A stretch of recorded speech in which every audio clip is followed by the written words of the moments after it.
On today's show, we'll be talking about the most natural practice leaders overlook.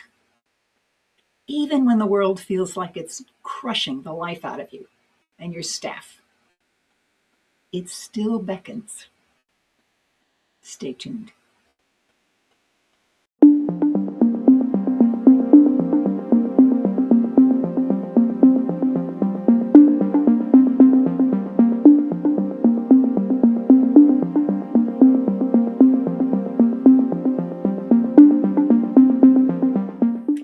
Thank you for joining me. I'm Madelyn Blair, and this is Unlocked, a show all about unlocking the resilient leader in you. Leaders are trained to look to strategies for the big answers. When something isn't working, we analyze it, optimize it, redesign it. We add frameworks, initiatives, and plans. And often those things do matter. But many leaders I speak with today aren't lacking strategy. They're overwhelmed. Their attention is fractured. The pace is relentless. And stress, both personal and organizational, has become so familiar that it's almost invisible. So I want to begin today with a slightly different question. What if one of the most important leadership practices isn't something we need to invent, but something we've overlooked because it feels too simple? We begin with a practice from Japan called Shinrin-yoku, or forest bathing. It's not exercise, it's not escape, it's a slow, intentional way of being in nature, engaging the senses, setting the nervous system, and restoring presence. From there, we'll move into deeper exploration of how this restored capacity can shape how leaders learn and lead through a relational approach known as life-scaping. Together, these conversations invite us to consider, maybe reconsider, something fundamental, that reducing stress and supporting well-being are not indulgences or side projects, but practical, achievable leadership responsibilities that benefit both people and the business. My first guest is Maureen Miller. Maureen, welcome to Unlocked. Thank you, Madelyn. So great to be with you. Oh, likewise. Well, I've known Maureen for how many years? No, let's not tell them how many years. No. She and I go back, way back to our times at the World Bank. But I am bringing her to you because of her remarkable work in bringing calm into the lives of others. She is a certified nature and forest therapy guide and Tai Chi instructor. In fact, she collaborated as a writer with Dr. Paul Lam on the book Teaching Tai Chi Effectively. And her writing and teaching regularly explore how movement and nature practice deepen presence, resilience, and well-being.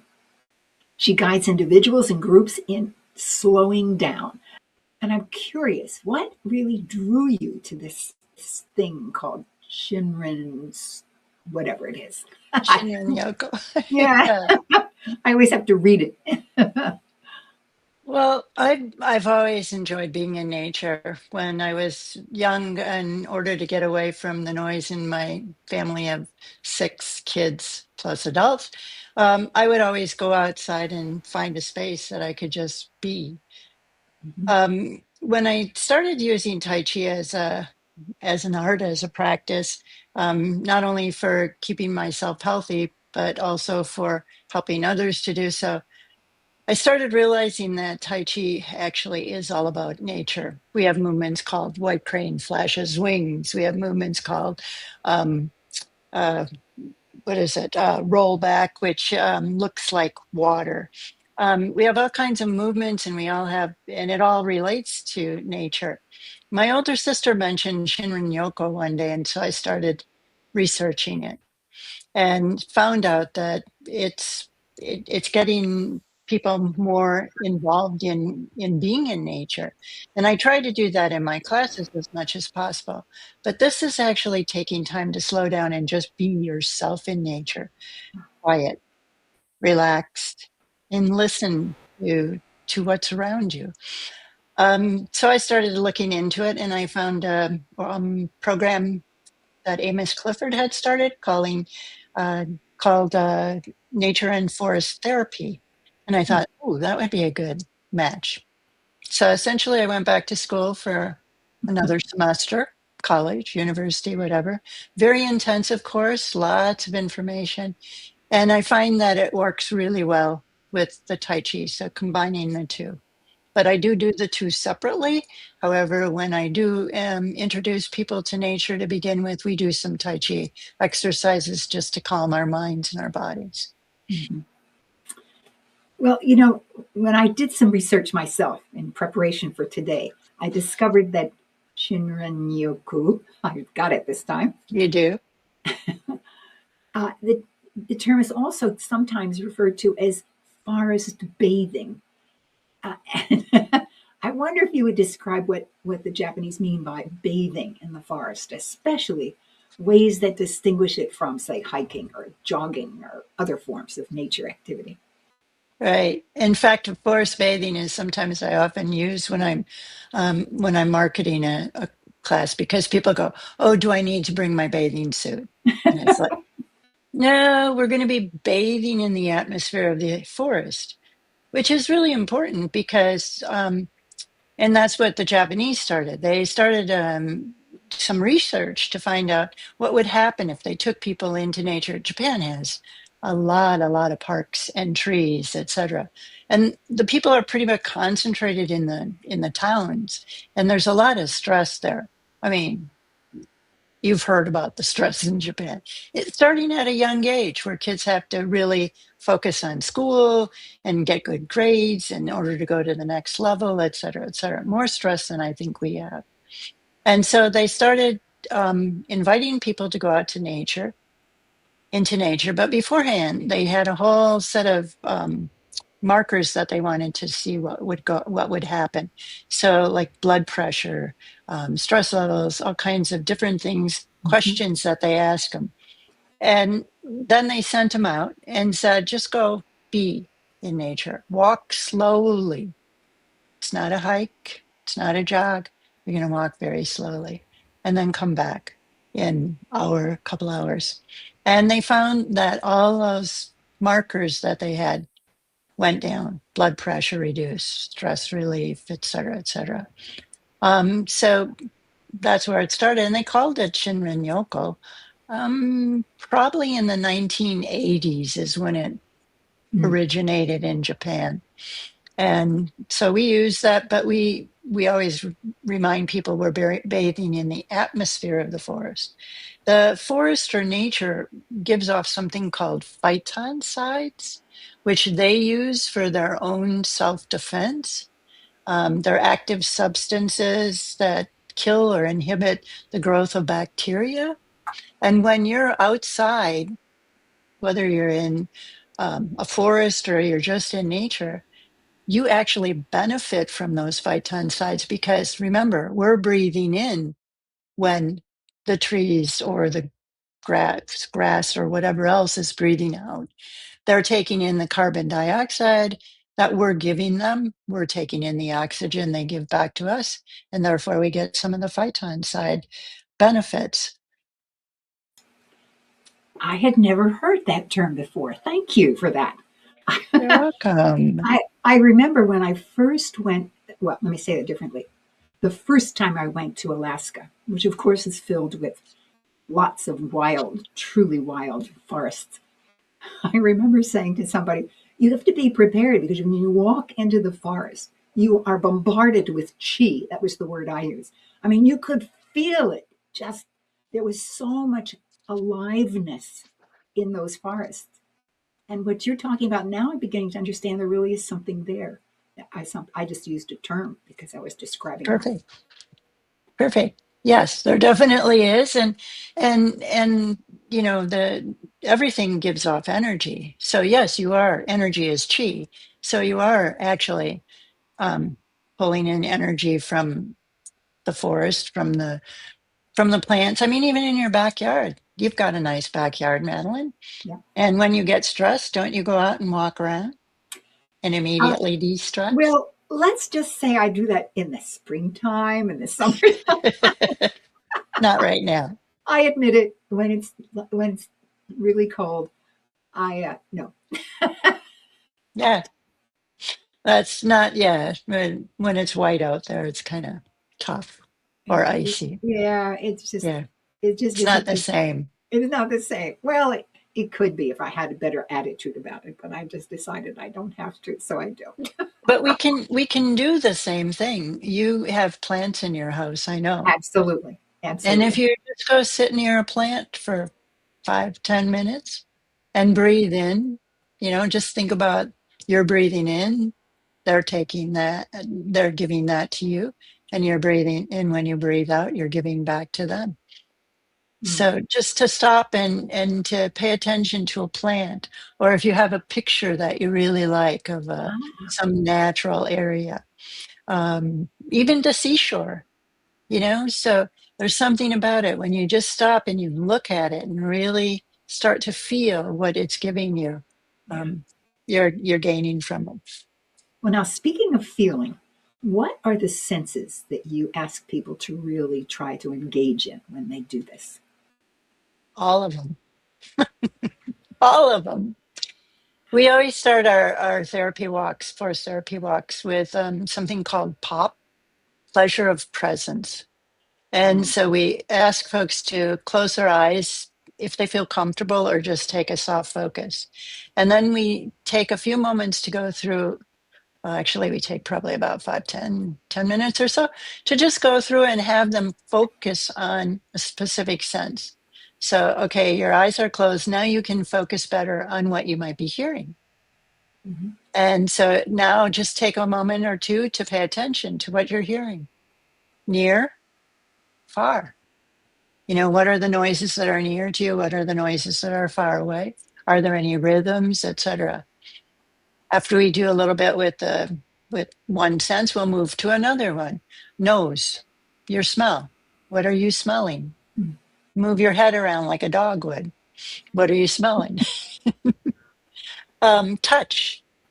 What do you feel if you touch the unclothed parts of your body, or the clothed parts of your body? Or like in this case, if I'm wearing a necklace, what do you feel? What are you sensing?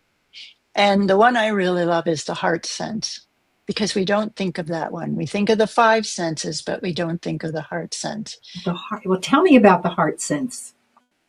Well, your heart actually senses things. The way we bring this out, that I bring this out in my nature therapy, is when we finish with the five normal senses, then I tell people to just, if they can, if they're seated or standing, to close their eyes and either turn in a circle or turn their head until they feel there's a direction that's calling to them.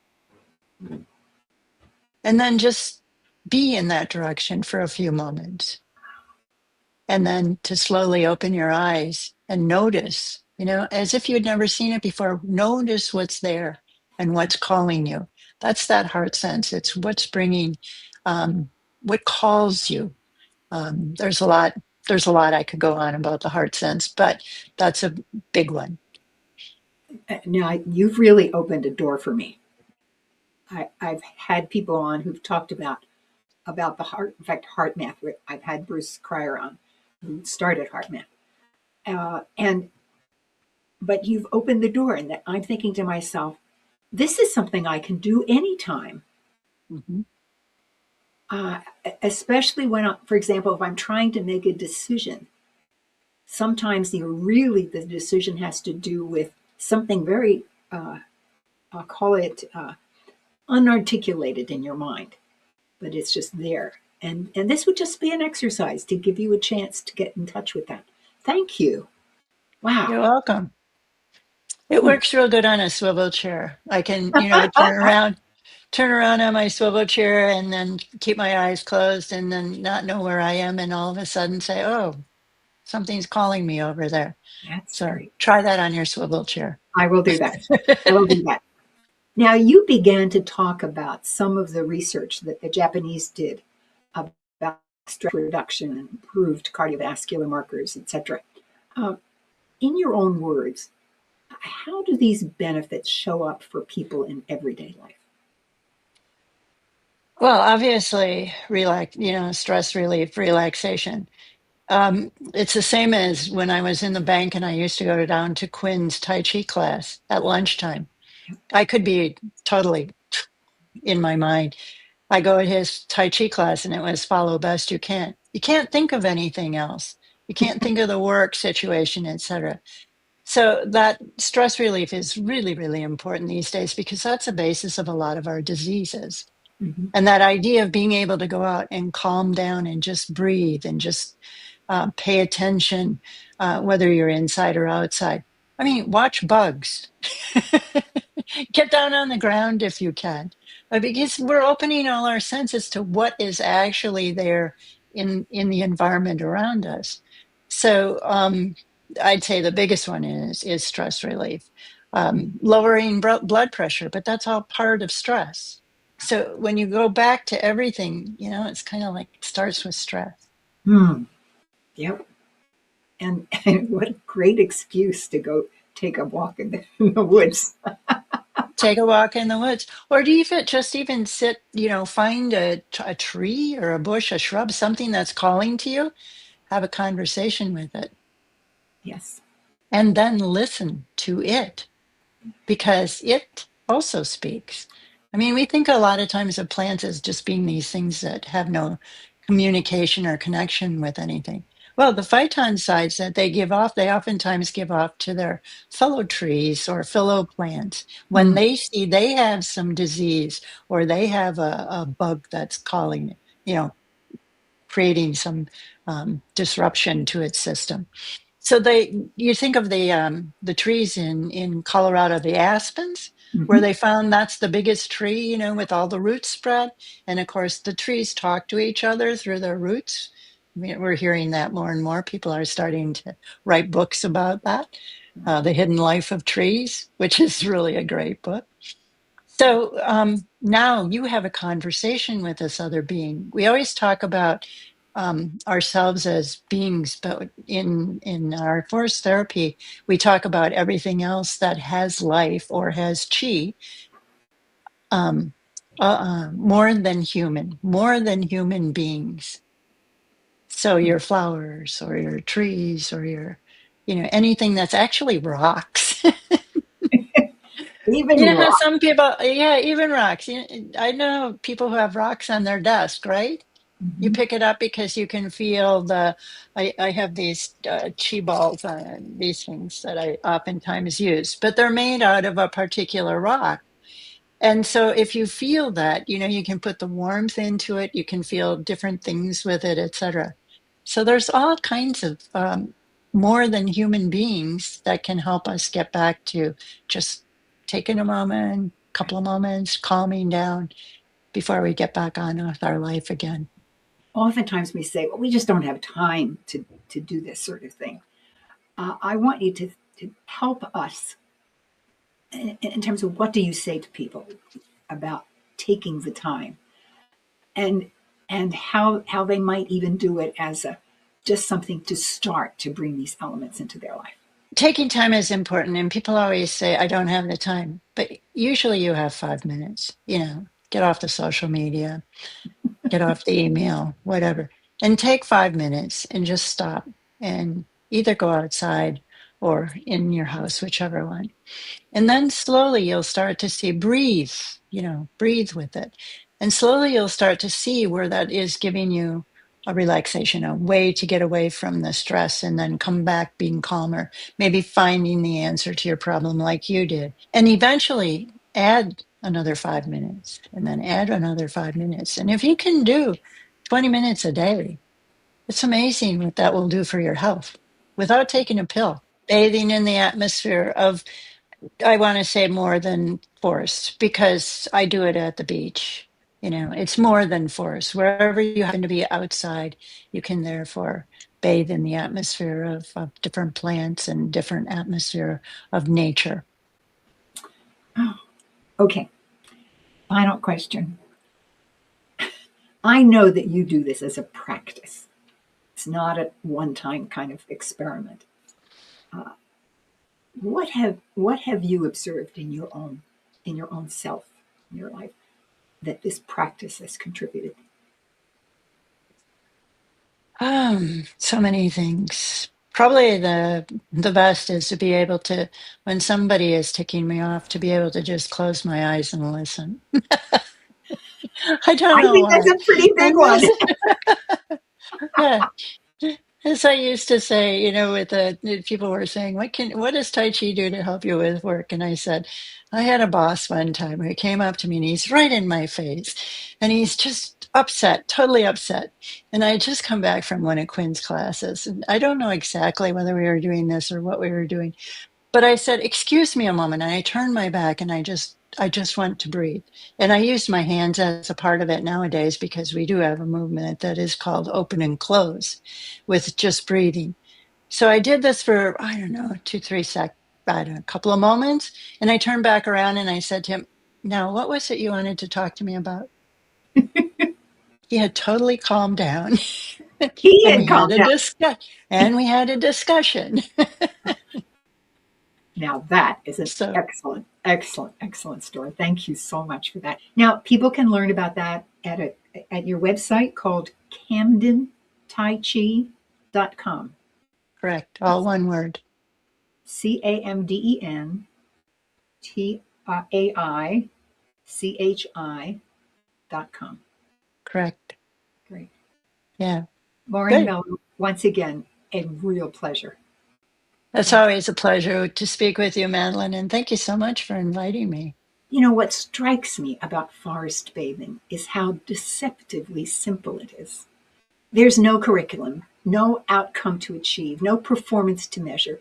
And yet, when adults slow down enough to sit in nature, to truly take in the forest atmosphere, something reorganizes, attention settles, the nervous system softens, perspectives widen. That experience sets the stage for the second part of today's conversation. Because while forest bathing invites us into presence, it doesn't ask us to stop there. It opens the door to a deeper question. How do we live, learn, and lead differently once we've reconnected with the living world? That's where lifescaping comes in. If forest bathing is about restoring our capacity to be present, lifescaping is about what we do with that restored capacity, how we learn through relationship, how we engage with living systems, and how we create conditions for learning and meaning to emerge over time. To explore that, I'm joined next by Rolo E. Lewis, whose work invites leaders to move beyond instruction and into the relational, participatory ways of learning and leading. He is a professor emeritus in educational psychology at California State University, East Bay.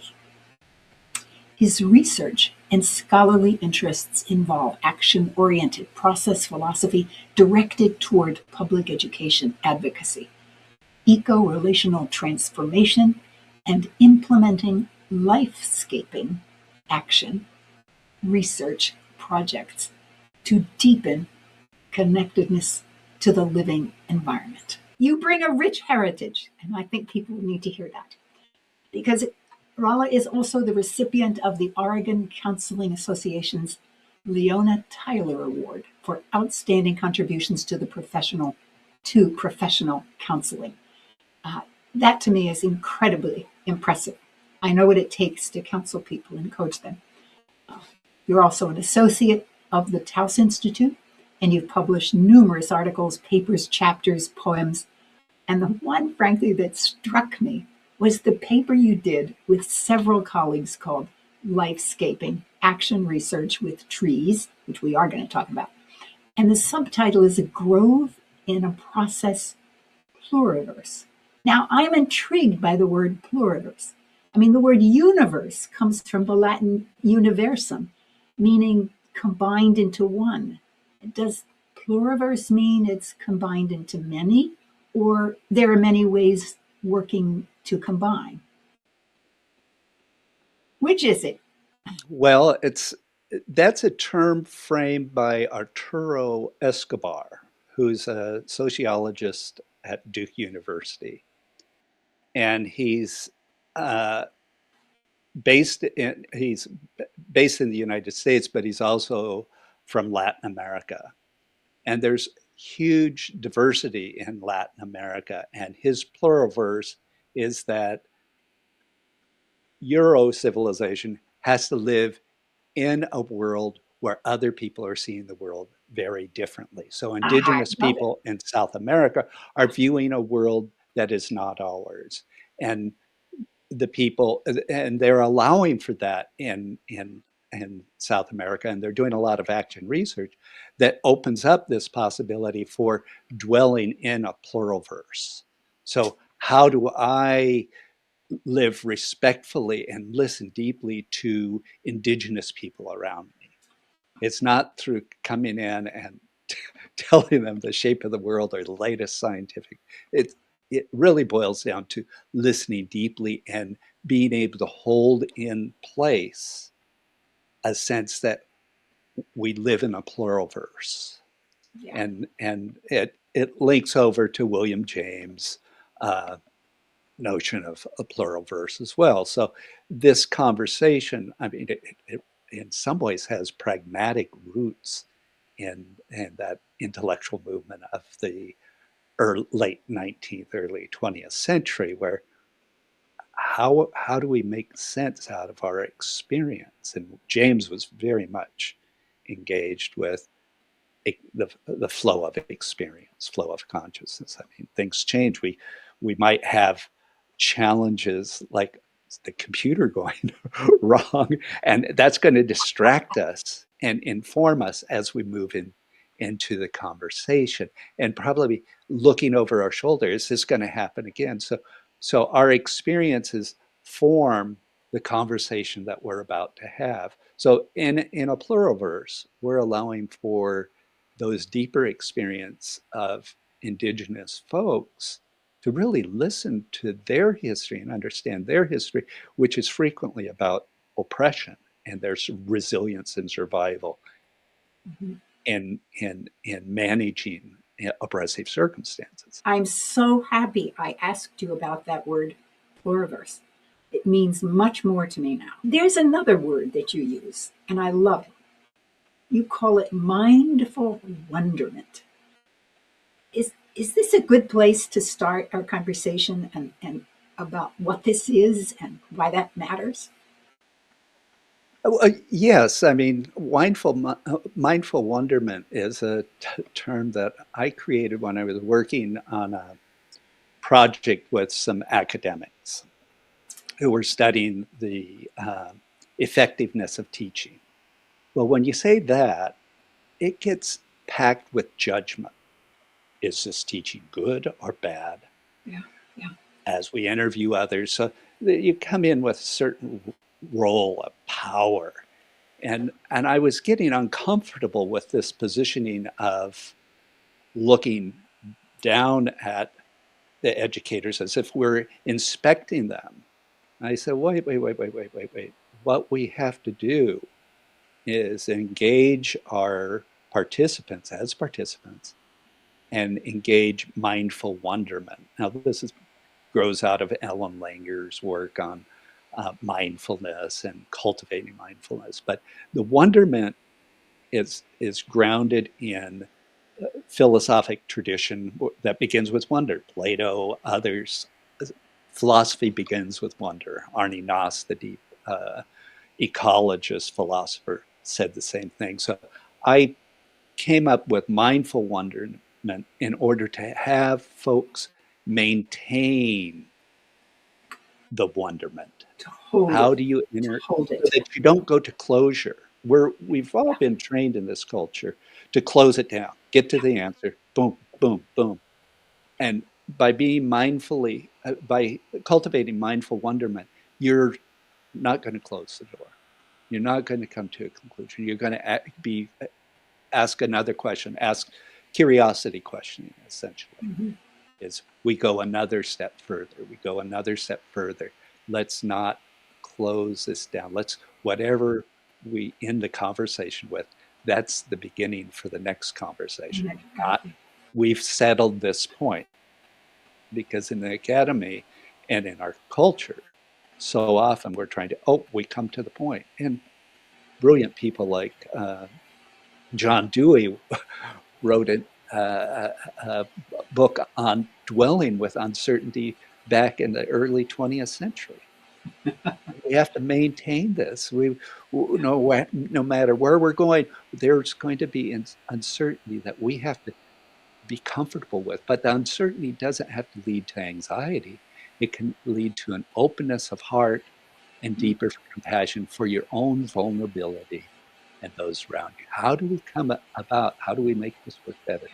Does that give you a sense of what I was trying Oh, to do with? not only does it give me a sense of it, it is very similar to the readings in management that talk about the fact that if you're going to be a real leader, you have to be willing to sit in ambiguity. Mm-hmm. Yeah, Because if you rush to decision, you've probably missed the best of what the possibles are. exactly. And a true leader is never a leader if they can't sit in ambiguity. They have to be willing to feel even discomfort in that, but to allow the conversation to continue. Yeah, okay, thank you. Yeah. Well, there's another phrase, which you've already talked about a little bit, where we move from landscaping to lifescaping. I'm wondering if you would talk about this, because I think this is really at the center of what we wanted to talk about today. Yeah, lifescaping came about when I was writing about action research. And again, action research, and when you say research, you're jumping to where are we getting to the point where we've got things settled. And I'm a gardener. and when you're working in the garden, you're never finished. You're never finished, I know. You're going to be doing this and that. And your favorite tree is going to lose a limb, and you're going to have to say, okay, what choices do I make? So there's a constant process. So with lifescaping action research, as I put it in the school, it's like, how do we work with others to bring about what we want in the school community? Now, and by bringing about with others, the emphasis has to be with others, not for others, because then you're doing top-down control, and it can become coercive. This is a cooperative inquiry approach or appreciative inquiry approach that deepens our capacity to listen. It really begins with looking around. So, lifescaping action research, the metaphor is really gardening and cultivating a life-affirming practices in learning settings or organizations or in small groups. So how are we bringing this about? You begin lifescaping by looking around, looking at challenges. Oh, what limb has fallen down? What do I do? What's the situation in the school? Engaging the inquiry a bit more with whoever is interested. In my garden, it's with my wife, and we have different views on things. So we're going to go back and forth. In a school, you're going to have different parties, the principal, the school psychologist, teachers, students. How do you engage a little bit more about what is it that we can do to bring about change? And then you take action on that change.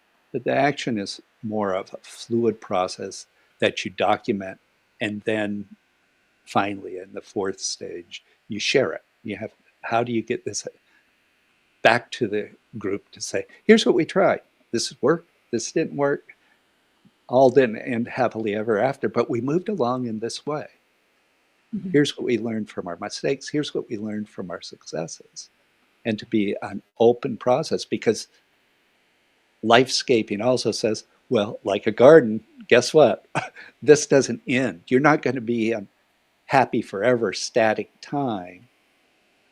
You're going to be back to work. It's like, okay, we've done this. Let's roll up our sleeves. And I think the illusion that occurs, especially in schools, is that this is the latest trick that's going to save all of our problems, rather than this is a living community where we're constantly cultivating relationships that should be enhancing resilience in kids rather than making kids feel alienated and disaffected. What are we doing to create?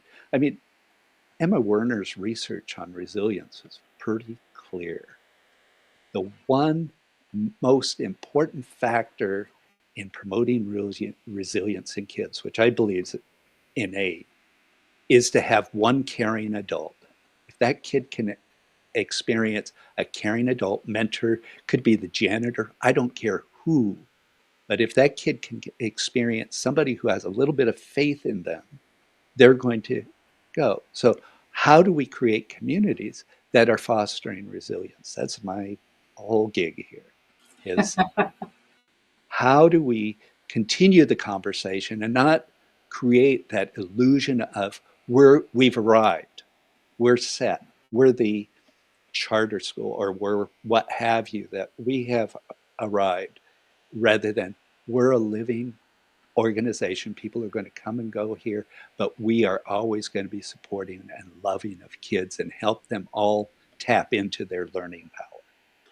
That Well, is the crucial thing. Anyways, I have to digress a little bit, but that's all right. I'm going to add to that as adults, it turns out that one of the most important things for us to be resilient in situation after situation is to guess what? To have social support. yeah, When you know there's somebody who has your back, or you have a group of people who cheer you on. Now, you talk about the possibilities when learning is treated as relational and participatory with adults. What are those possibilities? What comes out of that sort of interaction and learning? I should probably at this point talk about the lifescaping action research I did with Sure. trees with an international group of folks from Kenya, from Japan, Wales, England, and Guatemala. So each of us in our research, our agreement was to find a tree that we wanted to get to know. And that was the basis of our research. Since we were in different international settings, we met via Zoom or regular meetings. But during our initial meeting, I wanted to lecture them about lifescaping action research and this, that, and talk theory. And one of my colleagues said, let's spend, rather than talk about this, let's spend the next month getting to know our tree and then come back. It was one of the best things about the group. And each of us went back to get to know our tree. Now, Well, I want you to say how you did that. how we got to know our tree? Yes. Each of us selected our own way. So I'll explain my way versus my colleague in Kenya. My way, I own a yard. I have a beautiful Western hemlock that I've had a relationship with for over 30 years. And sometimes when I first moved in, I did not like it because it shaded a certain part of my garden where I wanted to grow tomatoes. So it was a tough relationship. But anyways, I thought this is the tree I want to know, because I had um, the year before saved its life during a heat dome that we suffered from here in Portland, Oregon. And I was out watering, I was spraying the tree, doing whatever I could to save it. So I have a caring relationship with the tree. So for myself, I do Tai Chi and Qigong. I would do Tai Chi standing next to the tree, and Qigong and Tai Chi, and do my own practices. but my other part of my practice was getting my 3-year-old granddaughter to get to know hemlock. I said the tree, and she said, "What's its name?" Hemlock. Is it a boy or girl? We aren't sure, and we had to talk about that. Uh, she hugged the tree with me, and we got to know it a little bit more. And one time I referred to, "Oh, run around the tree." She looked at me and she said, "You mean hemlock?" I mean, she corrected me. We're on a first name basis with hemlock. We're getting to know. So her interaction and our play around the tree became very important. I can now, she's now 6, I can say, "Oh, hey, let's go out and hug hemlock, say hello." And we have a different conversation with each other and hemlock because of that. And it moved from a uh, I it relation to an I thou. I mean, we were driven by Martin Buber's whole notion of the personhood and Robin Wall Kimmerer's work on kinship. So my colleague from Kenya uh, had a sycamore fig as her tree, and the wonderful thing about her tree, unlike mine, which was my tree in my yard, my thing, uh, hers was the community tree. As a sycamore tree where families would go to meet and and gather, where families in conflict would make peace, where actually other tribes would come together and make peace. So it was a very spiritually charged tree where that was centered around making peace between individuals and groups, but maintaining a sense of community cohesion. And to hear her story and the power of the tree was so transformative for our group.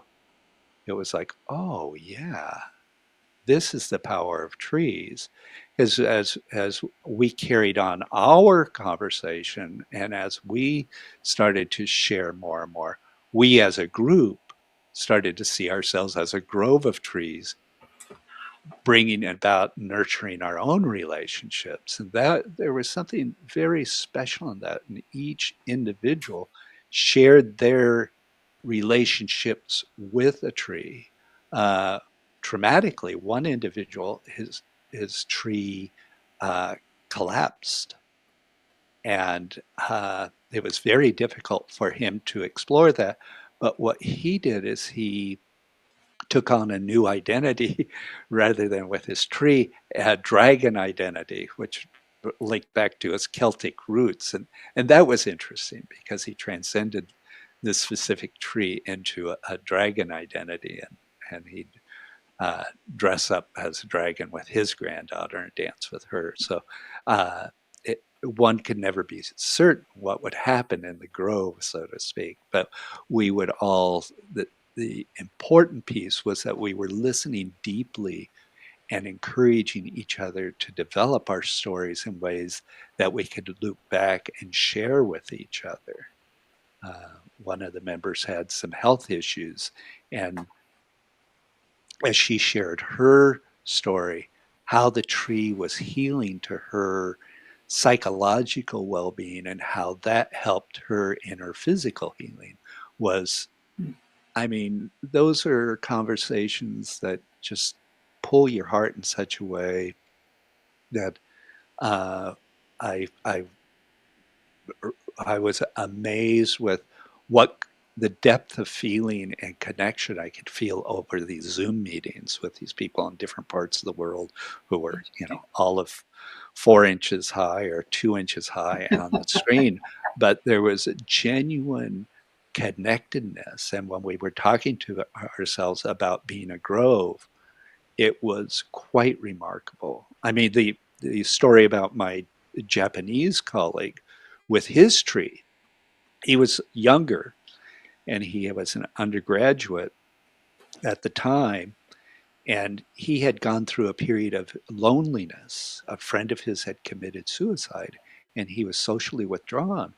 And he got involved with the tree research and he hooked up a phone, standard telephone, to a tree, next to a tree with a line leading to it.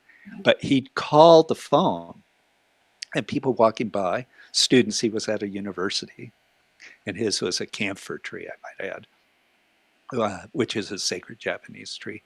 Uh, and people would pick it up the phone, and he'd say, "Hello, I'm the tree. What would you like to know?" And he'd initiate conversations, excuse me, that he was too shy to talk about in person. And he started cultivating these outreach experiences with others and then doing some artwork and other things. And he personally, it opened him up in such a way where he ended up going into a doctoral program with his art, but doing more and more with his work. And it was so touching to see that take place with our younger member of the group, and very much uh, part of the Grove. And so the Grove became very nurturing and supportive. So, what did you learn from this? The appreciation for the possibilities for community, Mm. for growth. Yes, I It love made that. me I love that one. aspect. Yeah, I mean, it made me wonder. What if we had groups of people trying this out elsewhere and having conversations about their trees rather than some of the horrible things that we have going on in the world. Well, it And makes me think. It makes me think of a leader who has a team that's working, and there are so many things that people talk about teamwork and how you build trust in teams, and I actually can see in some situations where this could be offered as a way to give people an alternative for, I'll say, appreciating each other as members oh, of a group. group. We often say that people feel more comfortable when they can relate to that they're a purpose that is greater than themselves. Oh, And when you said that the tree is greater than, a larger entity, that really touches on that. You're now working with an entity that's bigger than you physically as yeah. well. Ah, And when I moved, I walk in Forest Park here in Portland practically every weekday.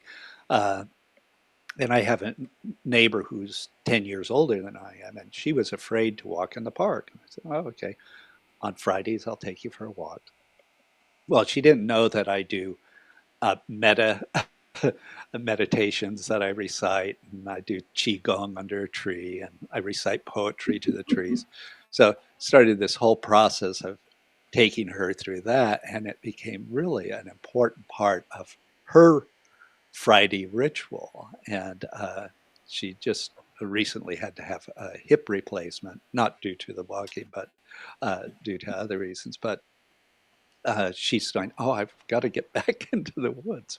But that whole connectedness is one where she started talking about herself as part of the living forest, and it was very wonderful. There's a whole different story there about making connection with people we pass by on the trail and everything yes. else. But you build community that way, and you can nurture others along and help people who are afraid feel more courageous and more connected, Mhm. of I course. was going to ask you, how do you do this aspect of this work with the trees if you lived in a city?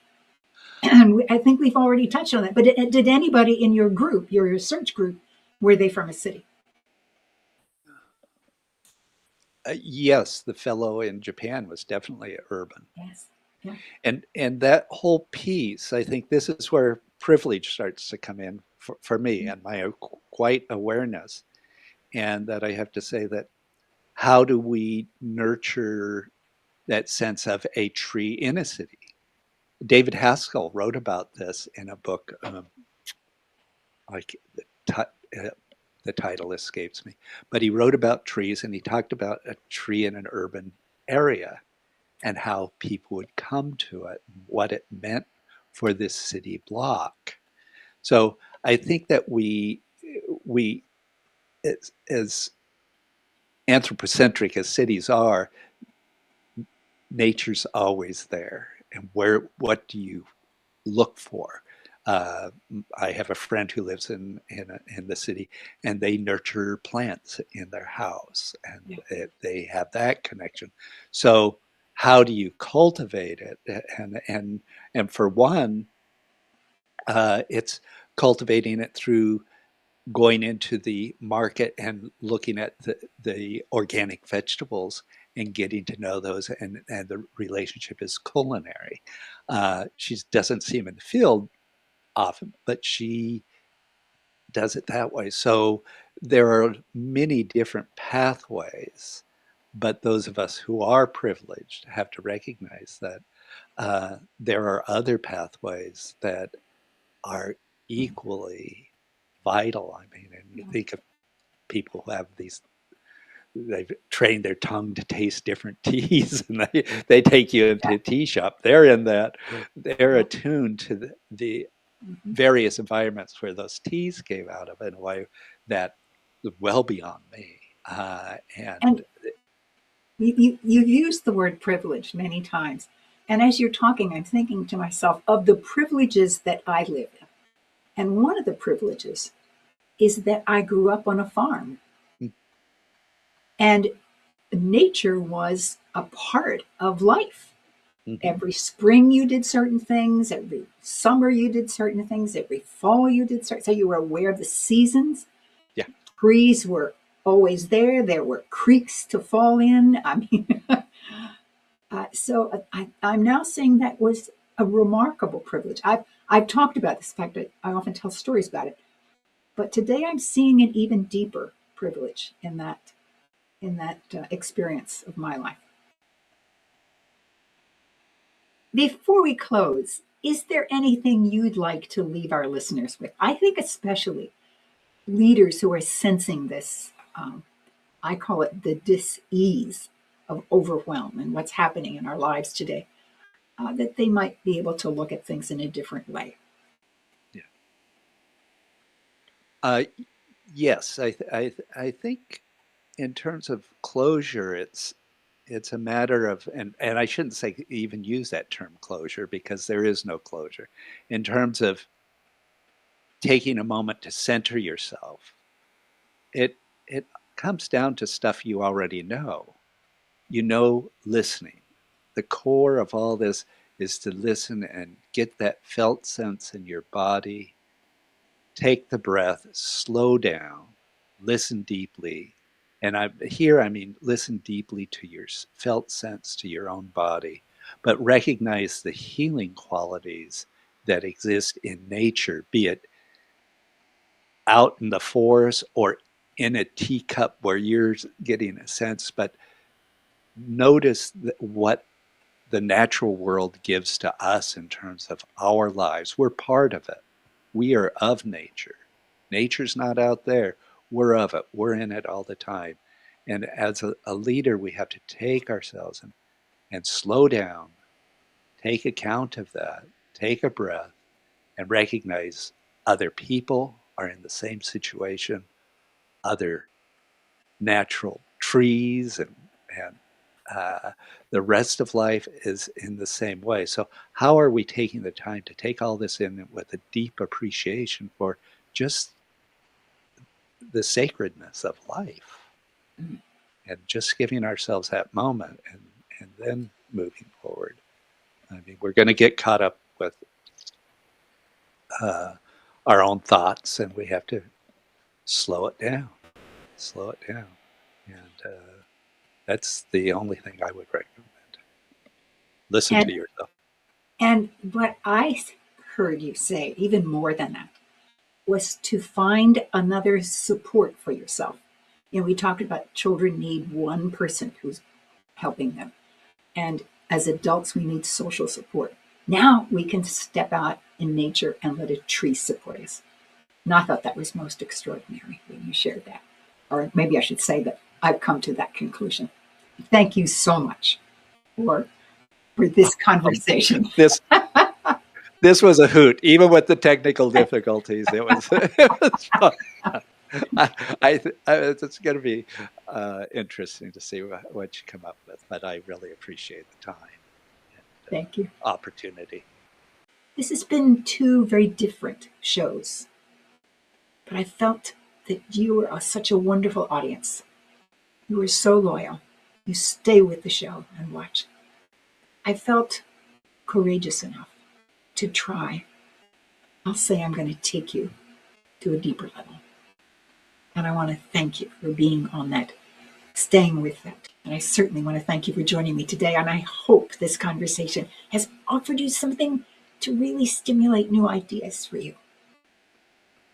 Maybe a different way of noticing, one that restores attention or connection and the capacity to learn as well as be a team member. I'm Madelyn Blair, wishing you infinite possibilities as you unlock your resilient leader.